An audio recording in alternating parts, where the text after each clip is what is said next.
बिना पूरी प्लानिंग के सरकार इस योजना को लेकर आई है और इससे युवाओं का भविष्य अनिश्चितताओं से घिर जाएगा। आप भी यही मानते हैं? कुछ चीजें हैं जो जिनकी जरूरत है इम्प्रूव करने की, लेकिन पूरी तरह से इसको खारिज करना ठीक नहीं है। मैं ठीक नहीं समझता हूँ। एक योजना आती है जिसमें 4 साल के लिए आपको बतौर सैनिक सेना में जगह दी जाएगी। उसके बाद आगे क्या होगा? 4 सालों के बाद वो इस लायक हो गए कि उनको कहीं ना कहीं वो ऐसे नहीं बैठेंगे, कहीं ना कहीं उनको जरूर कोई ना कोई नौकरी मिलेगी। 3 दिन में 3 अमेंडमेंट सरकार को करने पड़ जाए। तो ऐसे में क्या आप मानते हैं कि ये जो प्लानिंग थी वो कहीं ना कहीं कोई लूप होल सरकार की तरफ से रह गया था?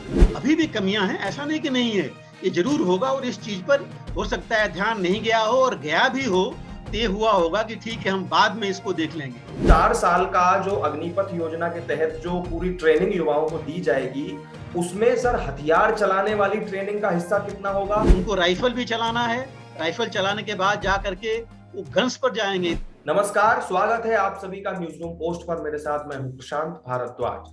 इस वक्त पूरे देश में जिस एक मुद्दे को लेकर कश्मीर से कन्याकुमारी तक बवाल मचा हुआ है, घमासान मचा हुआ है, और सड़क से लेकर और सरकारी महकमों तक इस बवाल की जो ज्वाला है, जो अग्निपथ योजना है केंद्र सरकार की, उसकी वजह से पूरा घमासान मचा हुआ है। और उस अग्निपथ की जो अग्नि है वो हम ये देख रहे हैं कि सड़क से लेकर और सेना और फिर उसके अलावा सरकारी महकमों तक भी वो अग्नि की जो ज्वाला है, जो चिंगारी है, वो भड़कती हुई, सुलगती हुई हमें नजर आ रही है।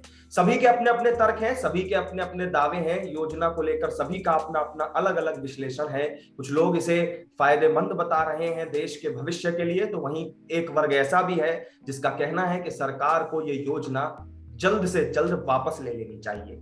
ऐसे में जो हमारे पूर्व सैनिक हैं या जो सेवानिवृत्त सैनिक हैं, उनकी राय जानना बहुत जरूरी हो जाता है, जिन्होंने आर्मी में रहकर अपनी सेवाएं दी हैं और जो अपने पद से हाईएस्ट रैंक से रिटायर्ड हुए हैं। इस तरह के जो हमारे पूर्व सैनिक हैं, उनकी राय जानना बहुत जरूरी हो जाता है। इसीलिए आज न्यूज रूम पोस्ट पर हमारे साथ जुड़े हैं brigadier DS Tripathi ji. Retired brigadier है वो इंडियन आर्मी से। सर, आपका बहुत बहुत स्वागत है न्यूज रूम पोस्ट पर। थैंक यू, धन्यवाद। आज हम DS त्रिपाठी जी से बात करेंगे अग्निपथ योजना को लेकर के। तो सर, अग्निपथ योजना सरकार लेकर के आई और विपक्ष भी लगातार ये आरोप लगा रहा है, तमाम एक बहुत बड़ा वर्ग है देश का जो ये आरोप लगा रहा है कि बिना पूरी प्लानिंग के सरकार इस योजना को लेकर आई है और इससे युवाओं का भविष्य अनिश्चितताओं से घिर जाएगा। आप भी यही मानते हैं? देखिए, दो चीजें हैं। पहली बात तो मैं अपने देश के युवाओं को जो ये जज्बा है फौज में ज्वाइन करने का, उसको मैं सैल्यूट करता हूँ। ये बहुत बड़ा जज्बा है। बहुत शुरू से ही आप देखें, चाहे वो रिक्रूट नहीं भी होते हैं, फौज में नहीं भी जाते हैं। मैं कारगिल की लड़ाई में था, वहां पर इतने नौजवान आए थे उस समय कि आप हमको ले लीजिए और हमको सिर्फ आप बंदूक दीजिए, हथियार दीजिए, हम काम करेंगे। उनमें इतना जज्बा था, वो ये नहीं चाहते थे कि भर्ती कीजिए हमारा। तो मैं इस जज्बे को जो है हमेशा मानता हूं, सैल्यूट करता हूं अपने देश के जो ये नौजवान हैं। दूसरी चीज जो स्कीम के बारे में है, ये स्कीम आपको पता है हर समय चीजें मॉडिफाई होती रहती हैं जरूरत के मुताबिक। और ये जरूरत में जो समझा गया है इस समय, मैं जो हमारे चीफ हैं, हमारे तीनों सेनाओं के चीफ, उन्होंने ऑलरेडी 2 दिन पहले ये सारी चीजें क्लैरिफाई कर दी हैं। तो मैं उनके ऊपर भी ये नहीं कह सकता कि नहीं है उन्होंने सोचा समझा नहीं है, क्योंकि हम सब जानते हैं कि हम कितना रिगार्ड करते हैं सेनाओं के तीनों चीफ को जो इस लेवल पर पहुंचे हैं। तो अगर वो कहते हैं कि उन्होंने इस बारे में सोचा समझा है और पूरी सोच समझ के बाद ये योजना सरकार को दी है और लागू हुई है, तो मैं मानता हूं कि इसमें कमियां हो सकती हैं, त्रुटियां हो सकती हैं, थोड़ी बहुत कुछ चीजें हैं जो जिनकी जरूरत है इंप्रूव करने की, लेकिन पूरी तरह से इसको खारिज करना ठीक नहीं है। मैं ठीक नहीं समझता हूं। और हो सकता है, मैं मानता हूं कि ये चीज शुरू में अगर और ज्यादा क्वालिफाई करके और इसकी जितनी भी चीजें अभी आई हैं, इनको पहले शायद अगर बता दिया गया होता तो हमारे नौजवान ये चीजें समझ गए होते हैं ये क्यों हो रहा है, कारण क्या है इसका, किसका फायदा है, देश का क्या फायदा है, सेना का क्या फायदा है, और आखिरी में उनका क्या फायदा है। क्योंकि हमेशा हमें देश को आगे रखना है, फिर सेना को आगे रखना है और उसके बाद अपने आप को आगे रखना है। तो इसमें कमी जरूर हो सकती है, लेकिन कि इस लेवल की कमी नहीं हो सकती है कि हम जो है देशभक्ति की जगह देशद्रोही बने और ऐसे काम करें जो कि हम देश को जलाएं, देश को अग्नि की राह पर ले जाएं। तो ये जो चीज है ये गलत है। सर, एक बहुत ही बड़ा बेसिक सवाल जो हर एक युवा के मन में है, हर युवा चाहता है कि वो आर्मी में जाए, जो देश प्रेमी हैं, जो जिनके अंदर देशभक्ति की भावना है, ऐसा हर एक युवा इस देश का, वो फिर चाहे किसी भी धर्म से आता हो, किसी भी मजहब का हो या किसी भी जाति से संबंध रखता हो, वो यही चाहता है कि एक दिन वो सेना में जाकर के भारत माता की, अपने देश की सेवा करे। और ये जज्बा हमारे हिंदुस्तान में ही देखने को मिलता है। लेकिन ऐसे में सर, जब इस तरह की एक योजना आती है जिसमें 4 साल के लिए आपको बतौर सैनिक सेना में जगह दी जाएगी, उसके बाद आगे क्या होगा, तो ये जो एक सबसे बड़ा सवालिया निशान है, इसका सर आपकी तरफ से क्या जवाब होगा युवाओं को?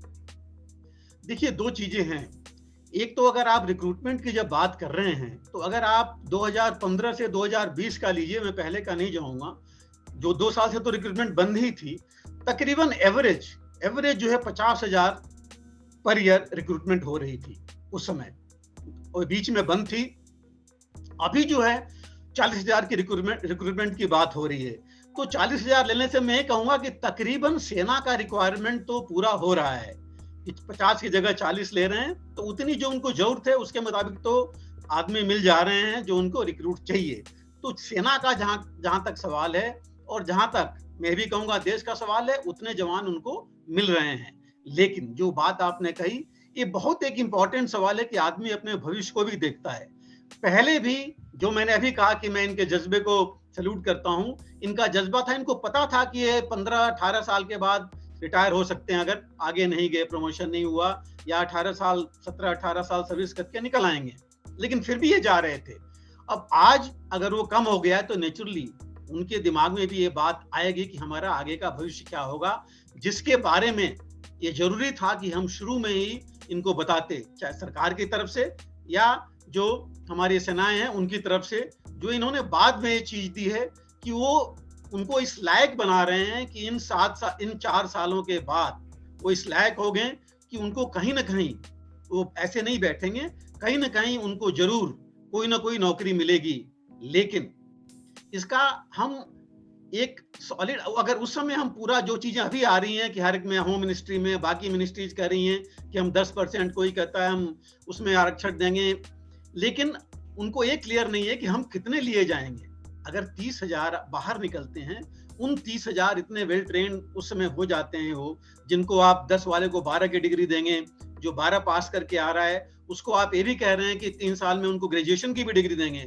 और डिग्री से अलावा जो सबसे बड़ी चीज होगा कि ये लोग क्वालिफाइड होंगे। ये लोग टेक्निकल ट्रेड्स में भी लिए जा रहे हैं, ये लोग नॉर्मल में भी लिए जा रहे हैं। तो उन सब में अगर लिए जा रहे हैं तो टेक्निकली आप समझिए, एडमिनिस्ट्रेटिवली, टेक्निकली ये इतने ज्यादा एक्सपीरियंस हो जाएंगे कि इनको बाहर, इनको इतने, किसी भी को भी इतने काबिल नौजवान कहीं नहीं मिलेंगे। लेकिन ये जो एक फिक्स्ड अगर नंबर हो जाएगी, ठीक है हम इतने लोगों को नौकरी देंगे ही, या इनको वेटिंग में रख करके हम कहीं ना कहीं एडजस्ट करेंगे, इस तरह की अगर कोई उनको एक प्लान दिया जाए तो मेरे हिसाब से ये बहुत अच्छी बात होगी। जो हुई है, जो मैं अभी भी कह रहा हूँ कि पैरामिलिट्री फोर्सेस में या बाकी गवर्नमेंट्स ने बोला है उसमें हो सकता है। और पहले भी मैंने एक जगह बताया था कि गवर्नमेंट अगर ऐसा करे कि ग्रुप बी और सी जो सर्विसेज हैं, जिसके लिए क्वालिफाइड होंगे 12th के बाद या ग्रेजुएशन के बाद जो क्वालिफाइड होंगे, उन सर्विसेज के लिए अगर ये किया जाए कि ठीक है इनको कुछ परसेंटेज ऑफ मार्क्स एडिशनल दिया जाएगा इस 4 साल के बदौलत, तो ये भी एक बहुत अच्छी बात होगी इनके भविष्य के लिए, और इनको जो है कम से कम ये सांत्वना मिलेगी कि ये चीज इनके साथ है आगे बढ़ने के लिए। लेकिन सर, आपने भी जिस तरीके से कहा, क्या आप ये मानते भी हैं साथ में कि कहीं ना कहीं सरकार को पहले ही युवाओं को कन्विंस किसी तरीके से करना चाहिए था, या फिर जिस तरीके की हम जो व्यवस्था इजराइल में देखते हैं, जैसे कि 4 साल का वहां पर टूर ऑफ ड्यूटी मैंडेटरी होता है, तो क्या 4 साल मैंडेटरी रखने के बाद में कुछ ऑप्शनल हो सकता था, ये व्यवस्था हो सकती थी, या फिर सरकार किस तरह से युवाओं को पहले कन्विंस कर सकती थी इसके लिए? देखिए, हम बाहर से ज्यादा कंपेयर तो नहीं कर सकते, इस वजह से कि इजराइल की पॉपुलेशन देखिए और हमारी पॉपुलेशन देखिए, उनकी रिक्वायरमेंट अलग है। उनको फिक्स्ड इतनी, जैसे हमारे यहाँ है कि बॉर्डर्स पर हमने अपने मिलिट्री जवान रखने हैं, वहां पर फौज रहनी है, दोनों ईस्टर्न और वेस्टर्न पर, चाइना और पाकिस्तान दोनों पर। ऐसी रिक्वायरमेंट हर जगह नहीं है, हर एक देश में नहीं है। आप यूरोपियन कंट्रीज देखिए, आप ये देखिए इंग्लैंड का देखिए। इंग्लैंड में जो आर्मी की स्ट्रेंथ है 1.2 लाख है और उनकी जो खुद की पॉपुलेशन है 6.8 करोड़ है। तो पॉपुलेशन वाइज अगर देखा जाए फिर तो हमारी काफी ज्यादा होनी चाहिए, लेकिन हम रिक्वायरमेंट के मुताबिक जो है अपनी स्ट्रेंथ रखते हैं। और आज की तारीख में जैसे मैंने कहा कि अभी हम ज्यादा मॉडर्नाइजेशन कर रहे हैं, ऐसे हथियार ले रहे हैं जिससे कि हमें कुछ जगहों पर, हर जगह उतनी मैन पावर की जरूरत नहीं है, लेकिन मैन पावर की जरूरत अभी भी है हमें। आपको जो हमारी वॉर कारगिल थी उसमें आपने देखा एयरफोर्स बहुत लेट इस्तेमाल हुआ क्या शुरू में, इन्फेंट्री और आर्टिलरी, फायर पावर और तो मैन की आदमियों की अभी भी हमें जरूरत है। हाँ, ये हो सकता है कि जो बाकी जो एडमिनिस्ट्रेटिव हैं या टेक्निकल जगह हैं वहां मैन पावर की कमी फौज कर रही है और जिसको ऑफसेट कर रहे हैं इन्फेंट्री और आर्टिलरी, बाकी जगहों की कमी नहीं हो रही है। तो ये चीजें ऑनगोइंग है, ये मॉडर्नाइजेशन प्रोसेस है जो कि समझा गया और जो कि ये इम्प्लीमेंट हो रहा है। लेकिन ये भविष्य हर एक आदमी देखता है, फौज देख रही है, देश भी अपना भविष्य देख रहा है, गवर्नमेंट देख रही है, हर अपने अपने उनकी मीनिंग है। कोई पैसे का देख रहा है, फौज अपनी एफिशिएंसी देख रही है और ये नौजवान जो है अपना फ्यूचर देख रहे हैं। तो ये बहुत जरूरी है कि इनको डिटेल में बताना और एक इनके मन में विश्वास पैदा करना कि आप बाकियों की तरह जो सिर्फ 12th पास हैं या सिर्फ जो ग्रेजुएशन करके रहेंगे उनसे ज्यादा क्वालिफाइड होंगे और आपको कहीं ना कहीं एडजस्टमेंट जरूर होगी, चाहे प्राइवेट सेक्टर हो चाहे पब्लिक सेक्टर हो। और ये भी बोल सकते हैं, हो सकता है साल 2 साल 3 साल की वेटिंग हो, या आप जैसे एम्प्लॉयमेंट एक्सचेंजेस बाहर खोल रखे हैं इनके लिए भी आप अलग से कर सकते हैं, जहां पर जा करके वहां पर अपने आप को रजिस्टर करें। और ऑलरेडी इनफैक्ट कई जगह वैकेंसीज हो कि लोग पूछें कि ठीक है हमको इस टाइप के अग्निवीर चाहिए, तो ये भी चीज की जा सकती है। लेकिन ये इंप्रूवमेंट्स ऑन गोइंग है। बिल्कुल सही है कि हो सकता है शुरू में नहीं सोचा गया हो, जैसे आपने देखा जो पॉलिसी अभी कल ही आई है, आर्मी ने जो निकाली है पूरी पॉलिसी कि किस तरह से रिक्रूटमेंट होनी है, कैसे होनी है, तो इस तरह से इंप्रूवमेंट्स हो सकती हैं। तो मेरा ये मानना है, कहना भी है कि ये इम्प्लीमेंट होने दीजिए। इम्प्लीमेंट के साथ साथ भी कई इंप्रूवमेंट्स किए जा सकते हैं। जो सजेशंस यही लोग देंगे जो अग्निवीर उसमें जाएंगे, वो भी सजेशन दे सकते हैं और उसको लेकर के ये हमें आगे आना पड़ेगा। सरकार से लेकर के फौज को ये मानना पड़ेगा कि हाँ, इनके भविष्य के लिए जो चीजें जरूरी हैं उसको हम इम्प्लीमेंट करें। तो ये चीजें ऑनगोइंग प्रोसेस हमें रखना चाहिए। लेकिन सर सवाल फिर एक और भी आ जाता है कि इम्प्रूवमेंट्स की, जैसा कि आपने भी बात कही, तो जब अग्निपथ स्कीम आई, जिस दिन इसका ऐलान किया था रक्षा मंत्री ने, उसके बाद लगातार 3 दिन तक जब विरोध की आग जलती रही, फिर इसके बाद सरकार 3 दिन के अंदर एक योजना के अंदर 3 संशोधन लेके आई। ऐसा बहुत ही कम देखने को मिलता है जब सरकार कोई स्कीम लेके आए और उसमें भी डिफेंस सेक्टर से जुड़ी हुई, और फिर उसमें लगातार 3 दिन में 3 अमेंडमेंट सरकार को करने पड़ जाए। तो ऐसे में क्या आप मानते हैं कि ये जो प्लानिंग थी वो कहीं ना कहीं कोई लूप होल सरकार की तरफ से रह गया था? जी, ये हो सकता है। मैंने अभी भी कह रहा हूं, अभी भी कमियां हैं, ऐसा नहीं कि नहीं है, ये जरूर होगा। और इस चीज पर हो सकता है ध्यान नहीं गया हो, और गया भी हो तो ये हुआ होगा कि ठीक है हम बाद में इसको देख लेंगे। दूसरी चीज, जो चीजें घटनाएं हुई हैं ये बहुत दुर्भाग्यपूर्ण है। मेरा मानना था कि अगर एक कमी थी, इस कमी को उजागर किया जाता हो, ये बताया जाता कि ठीक है आपने स्कीम ले आए हैं, लेकिन इस स्कीम को और आप इंप्रूव कीजिए इन पॉइंट्स के साथ, बजाय कि हम जो ये आर्सन, लूटिंग, ये सब चीजें चल रही थी, आगजनी की चल रही थी, इसकी जगह हम बातें करते, बताते, ये चीजें डिस्कशन करते। आई थिंक वो बहुत अच्छी बात होती, जो कि अभी होगी, वो चलती रहेगी। और सही बात है, ये चीजें हमें पहले सोचना चाहिए था। जहां की थोड़ी कमी हुई होगी, और मैं मानता हूं ये बहुत बड़ी कमी नहीं है, थोड़ी कमी है जो हुई है, और ये इंप्रूवमेंट्स सोचना चाहिए था। हो सकता है उस समय नहीं सोचा हो, क्योंकि उस समय इम्प्लीमेंटेशन की बात ज्यादा आ रही थी। फौज भी थी कि 2 साल से रिक्रूटमेंट नहीं हुआ, हमें जरूरत है, उनके पास ही मैन पावर की कमी थी, तो उनको भी था कि रिक्रूटमेंट जरूरी है। तो इस बेसिस पर जरूर ये चीजें हो सकता है कि थोड़ी पीछे रह गई हैं। लेकिन मैं विश्वास के साथ कह सकता हूं कि फौज में जो मैंने देखा है, और जैसे मैंने कहा कि जो हमारे सीनियर लॉट हैं जो इस बारे में सोचते हैं, वो इनको नजरअंदाज नहीं किए होंगे, डीले जरूर किए होंगे कि ठीक है हम इसको बाद में थोड़ा और सोचेंगे और इसके इम्प्रूवमेंट करेंगे। जी सर, इसके अलावा सर एक और बेसिक सवाल जो हम देख रहे हैं लगातार, हालांकि सियासत अपनी जगह है इस मुद्दे को लेकर के, लेकिन जो लगातार बातें सुनने को मिल रही हैं अलग अलग राजनीतिक हलकों से भी सुनने को मिल रही हैं, उनमें यह कहा जा रहा है कि भाई अग्निवीर बनने के बाद कोई युवा अगर 4 साल बाद वहां से निकलेगा तो 25% तो चलिए उसमें से आर्मी में उनको परमानेंट कमीशन हो जाएगा उनका, लेकिन इसके अलावा जो बाकी बचेंगे 75%, उनमें से कई ऐसे भी होंगे जिनको कोई मौका अगर नहीं मिल पाया, उनको अगर बाई चांस मान लीजिए कोई अवसर नहीं मिल पाता है, तो फिर वो गलत कदम उठा सकते हैं, समाज में कुछ आपराधिक गतिविधियों को अंजाम दे सकते हैं, या एक माननीय नेता तो ऐसे हैं जिनकी बात मैं सुन रहा था वो कह रहे थे कि नक्सली तक बन सकते। तो इस तरीके की जो बातें हैं इनको आप सर कैसे काउंटर करेंगे? देखिए, दो चीजें इसमें बहुत इंपॉर्टेंट हैं। ये पहले बात, जैसे मैंने कहा कि जितने नौजवान हैं इनके पास देशभक्ति का, देश सेवा का जज्बा है। उनके पास ये जज्बा नहीं है कि मैं नक्सली बनूंगा, मैं कहीं और जाऊंगा। पहली चीज, मैं शुरू की बात कर रहा हूँ, बात की नहीं। तो इस जज्बे के साथ जब वो आएंगे फौज में, जो आपको पता है हर साल अगर ये 50,000 भी रिक्रूटमेंट होती थी तो कम से कम 3 लाख लोग आते थे रिक्रूटमेंट रैलीज में। 3-3, 4-4 लाख, मतलब एवरेज बता रहा हूं मैं। आप सोचिए कितनी बड़ी थी और कितने कम लोग लिए जाते थे। और 3 नहीं, मैं गलत बोल गया, 30 लाख के आसपास होती थी ओवरऑल। और 30 लाख में से इतने यूपी में अकेले किसी स्टेट में देखिए लाखों लड़के आते थे इसके लिए, और उनमें से लिए जाते थे बहुत कम। तो जज्बा जो है ये बहुत बड़ी चीज है, और इसी जज्बे को ट्रेनिंग के द्वारा और इन 4 साल में जो सेना में रहेंगे इतना आगे बढ़ेगा कि मुझे पूरा विश्वास है कि ये देश के बारे में, देश के जज्बे को एक और बढ़ाएंगे और दूसरी तरफ जाने की नहीं सोचेंगे। लेकिन जैसा माहौल है, जैसी चीजें हैं, 1-2%, 1-2-4 लोगों को ऐसे दूसरी तरफ जाने में ना भी नहीं किया जा सकता।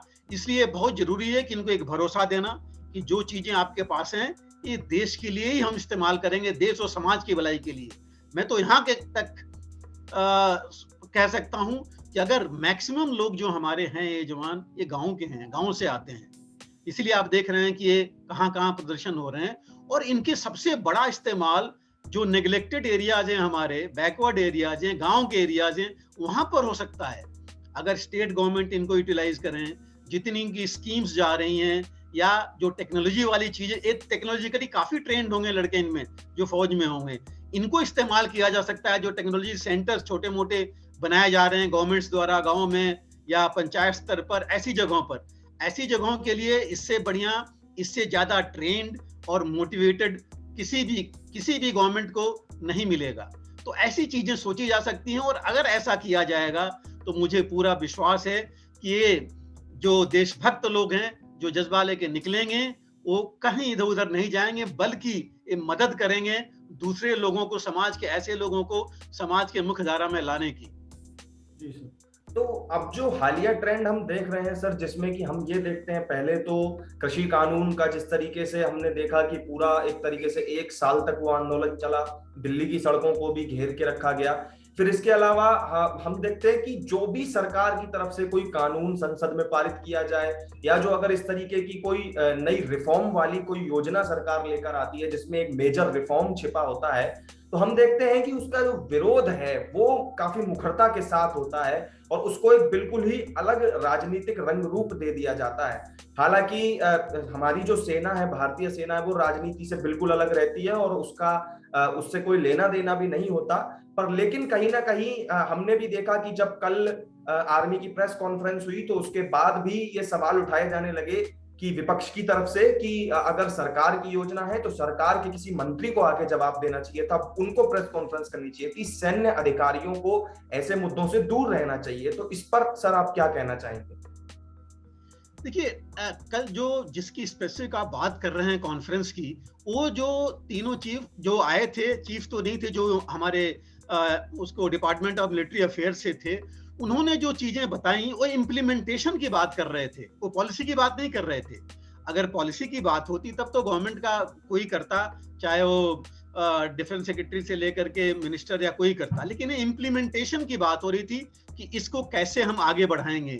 और ये इम्प्लीमेंटेशन का काम जो है वो इन्हीं का, सेनाओं का ही है। उसमें जो है कोई पॉलिटिशियन, कोई गवर्नमेंट, किसी और मशीनरी, कोई और काम नहीं करेगी। हाँ, ये बात जो आपने उससे पहले कहा कि हमें सीख लेनी चाहिए थी जो पहले के आंदोलन हुए, और इस चीज को समझना चाहिए था कि इतने ज्यादा जितने किसान आंदोलन में किसान नहीं थे, उससे ज्यादा जवान इससे अफेक्टेड है हमारे देश के, और इस जज्बे के साथ। तो यह तो हमें जरूर ये करना चाहिए था कि ये जो चीजें हैं वो भविष्य के बारे में हर एक आदमी सोचता है, उसको हम आश्वस्त करते, उनको बताते कि हम आपको इस काबिल बना रहे हैं, और आपकी काबिलियत को हम सरकारी तौर पर या डिफेंस या प्राइवेट सेक्टर में कैसे इस्तेमाल करेंगे, और जरूर इस्तेमाल करेंगे, ये चीज बताना जो है बहुत उनको जरूरी था। दूसरी चीज इसी में, मैं भी अभी भी कुछ चीजें हैं जिसको अभी सोचना है। जो आदमी अगर विकलांग हो गया, मान लीजिए वो लड़ाई में, उसको मेडिकल प्रॉब्लम हो गई, अब उसको अगर आप निकाल देंगे तो आगे उसका क्या होगा भविष्य? वो तो कहीं बाहर भी नहीं जा पाएगा। जी सर। तो सिर्फ उसको हम मान लीजिए 1 करोड़ दे देते हैं, तो क्या उसका भविष्य, उसके पूरे परिवार का भविष्य सुरक्षित हो जाएगा सिर्फ 1 करोड़ से देने से? जी बहुत तो कुछ चीजें हैं, जी सर, कुछ चीजें हैं जिसको कि हमें सोच, वही मैंने कहा ये ऑन गोइंग है, ये भी हमें सोचना पड़ेगा आगे जाकर के कि हम ऐसे छोड़ देंगे उनको।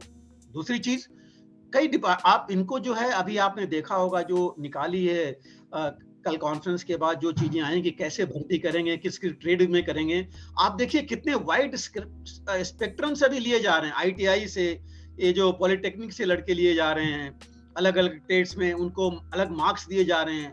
पहली बार हो रहा है कि NCC सी सर्टिफिकेट से लड़के लिए जाएंगे, पहले भी लिए जाते थे, लेकिन उनको एक्स्ट्रा मार्क्स दिया जाएगा, और उनके लिए कोई रिटन एग्जाम नहीं है, उनके लिए सिर्फ फिजिकल और मेडिकल है। तो ऐसे भी फैसिलिटीज दी जा रही हैं इनको, जो कि पहले NCC में था कि उनको अपीयर होना पड़ता था, आना पड़ता था। तो ऐसे करके कई जो है वाइड स्पेक्ट्रम, जैसे मैंने कहा, वहां से लड़के लिए जा रहे हैं, तो ऑलरेडी ट्रेंड होंगे। NCC का लड़का ऑलरेडी ट्रेंड है, पॉलिटेक्निक ITI का लड़का ऑलरेडी ट्रेंड है।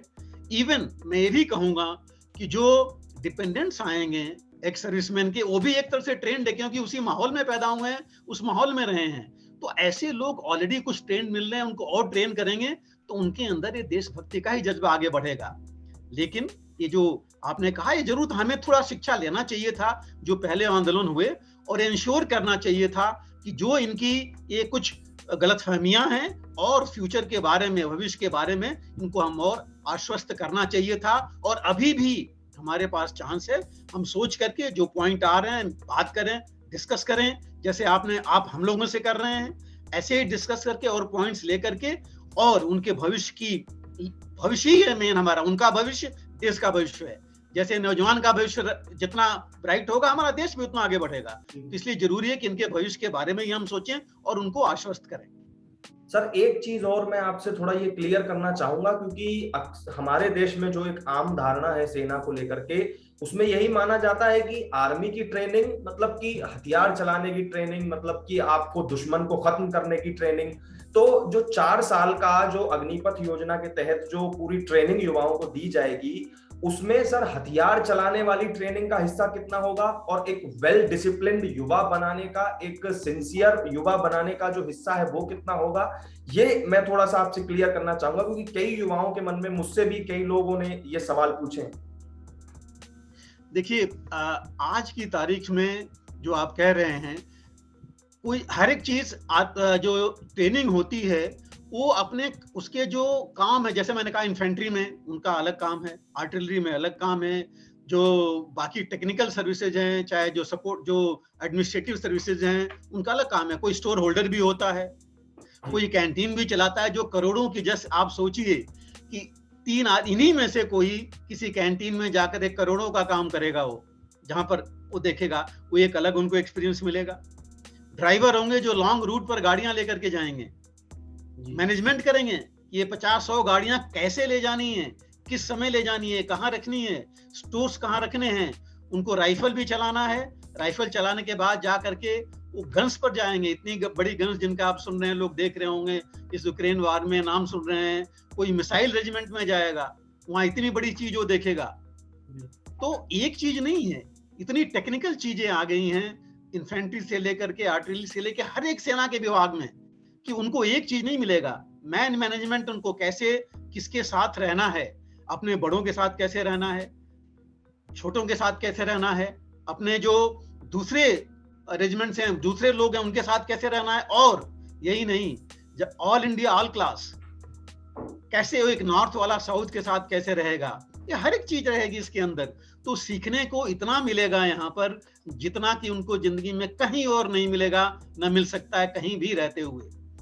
तो ये तो सेकेंडरी, कुछ समय के बाद जब उनकी ट्रेनिंग हो जाएगी तो ये राइफल चलाना और बाकी चीज तो उनके लिए आम बात हो जाएगी। मैं कहूंगा सेकेंडरी, पहले प्राइमरी है, बाद में सेकेंडरी हो जाएगा, और बाकी जो चीजें हैं वो उनकी प्राइमरी चीज होगी।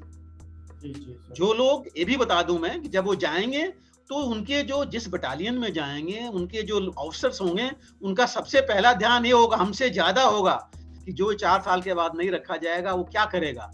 और मुझे पूरा भरोसा है, मैं भरोसा ही नहीं, मैं इसको मानता हूं कि वो उनका जो ऑफिसर होगा, जो कमांडिंग ऑफिसर होगा, जरूर ध्यान देगा कि इनको हम और ऐसी ट्रेनिंग कौन सी कराएं, किस लायक ये है, जिसमें इसकी ज्यादा रुचि है कि आगे जा करके ये भविष्य इसका सुरक्षित हो।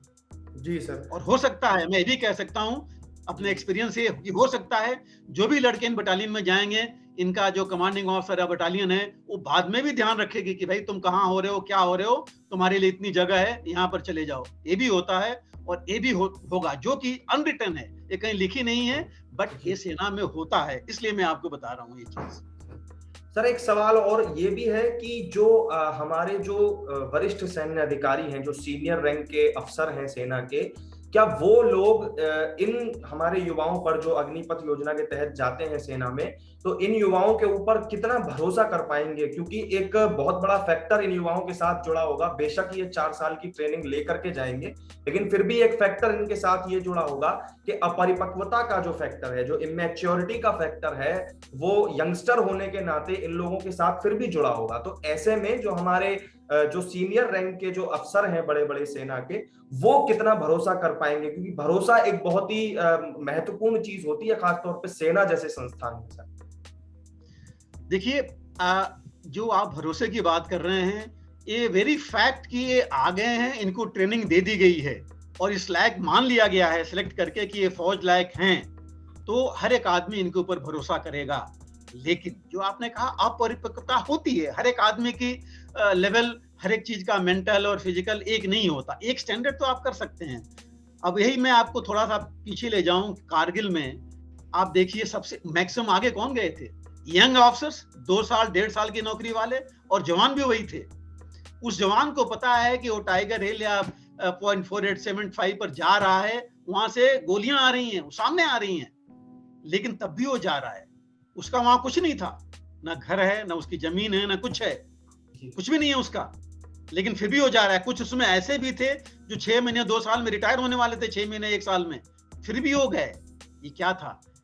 ये जो एक तो भरोसा, उनको पता था कि पूरा देश, मैं सिर्फ अफसरों की बात नहीं कर रहा हूं, पूरा देश उनके ऊपर भरोसा कर रहा था। सबसे बड़ी चीज तो उनकी ये होती है कि पूरा देश भरोसा कर रहा है, और जब देश भरोसा कर रहा है तो जरूर ये ऑफिसर्स हमारे भी भरोसा करेंगे। लेकिन साथ में आपने जो कहा, ये अपरिपक्वता होगी, जरूर होगी, और उसको आगे ठीक करना इन अफसरों का ही काम है। उनके जितने भी ऊपर हैं, चाहे वो एक हवलदार हैं, चाहे वो जेसीओ सूबेदार, नायब सूबेदार हैं, या जो भी ऑफिसर हैं, ये उनका काम है उनको आइडेंटिफाई करना और जितनी जल्दी से जल्दी हो सके उनको फौज के उस मोल्ड में लाना कि ये माना जाए कि हाँ, अब हम इनके ऊपर पूरा भरोसा कर सकते हैं। ये हमारा, ये फौज का काम होगा, और आई एम श्योर कि फौज ये बखूबी करेगी भी। जी सर, अब आखिर में मैं आपसे यही जानना चाहूंगा कि कोई एक ऐसी बात, कोई एक ऐसा मैसेज जो आप अपनी तरफ से उन युवाओं को देना चाहें जो हम देख रहे हैं कि लगातार आंदोलनरत हैं, हिंसक प्रदर्शन को अंजाम दे रहे हैं, जो वास्तव में ऐसे युवा हैं। सियासत अपनी जगह हो सकती है, लेकिन जो वास्तव में ऐसे युवा हैं जो सेना की भर्ती का इंतजार बीते 2 सालों से कर रहे हैं और अब अग्निपथ योजना आने के बाद खुद को छला हुआ महसूस कर रहे हैं, तो ऐसे हमारे देश के युवाओं को आप क्या संदेश देना चाहेंगे सर? देखिए, सबसे पहले मैं दोबारा वही कहूंगा कि जो इनका सेना में आने का जज्बा है, मैं उसको सैल्यूट करता हूं, ये बहुत बड़ी बात है। दूसरी चीज, ये इनको उस जज्बे को कायम रखना है, उसको लेकर के अपने आप को फिट करें, फौज में जाएं, और पहली चीज तो यह है कि जो 40,000 में से 10,000 रखे जाएंगे उनमें रहने के लिए काम करें। सबसे पहली चीज ये है। और अगर वो करना है तो जो अभी ये जो अगर किसी ने उनको गुमराह कर करके और इन कामों में लगा दिया है कि वो नारेबाजी करें या आगजनी और रेल रोको और ऐसी चीजों में, इसमें ना आए। क्योंकि सेना जो है देश की हिफाजत के लिए है, देश की जो सामान है, देश का जो धन दौलत है उसकी हिफाजत के लिए है, उसका नुकसान कभी नहीं करती। कभी आपने नहीं देखा होगा कि सेना ऐसा काम करे कि कुछ नुकसान हो, बल्कि वो सेना बचाएगी उन सब चीजों को। तो इनका अगर इनके पास जज्बा है तो ऐसे काम नहीं करें, और अगर जो लोग कर रहे हैं उनको ये समझाएं, कहें कि नहीं ये मत करो। और ये भी है उनके साथ कमियां हैं, जो उनके दिल में दिमाग में चीजें हैं उनको ले आएं और उसको आगे करें। 2-3 तरीके हैं उनके पास। जैसे आपने कहा पूर्व सैनिक, उनके पास जाएं, इनके पूर्व सैनिक के ऑर्गेनाइजेशंस हैं, इनके सोल्जर बोर्ड हैं डिस्ट्रिक्ट में, या इनके घर के आसपास बगल में जो पूर्व सैनिक है उनसे मिलें, उनको बताएं कि देखिए हमारी चीजें हैं, ये हैं, आप आगे बढ़ाइए इसको। और मैं उनको भरोसा देता हूं जितने पूर्व सैनिक हैं जरूर उनके साथ आएंगे और इनके जो पॉइंट हैं उनको आगे ले आएंगे। और आगे भी जो उनको मदद चाहिए, पूर्व सैनिक उनको पूरी मदद करेंगे उनको आगे भी रीसेटल होने में।